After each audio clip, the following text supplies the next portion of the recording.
Short story for A1 level. Welcome to Smart Learning Academy. Different components of grammar are highlighted in various colors. Die Ameise und der Regen. Es war ein sehr heißer Sommertag. Eine kleine Ameise suchte nach Essen. Sie ging lange auf dem Boden. Plötzlich kamen dunkle Wolken.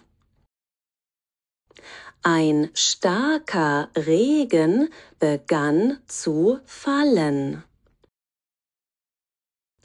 Die Ameise rannte zu einem kleinen Stein, um sich zu verstecken. Aber das Wasser wurde mehr und mehr. Eine Taube saß auf einem Baum. Sie sah die Ameise im Wasser kämpfen. Die Taube war freundlich.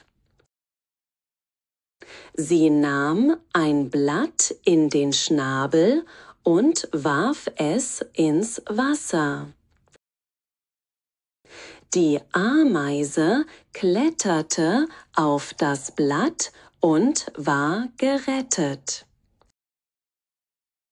Einige Tage später kam ein Jäger. Er wollte die Taube fangen. Die Ameise sah das.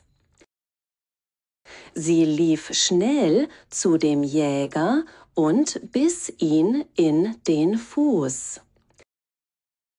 Der Jäger schrie vor Schmerz. Die Taube hörte das und flog davon. Wer Gutes tut, bekommt Gutes zurück. Dankeschön.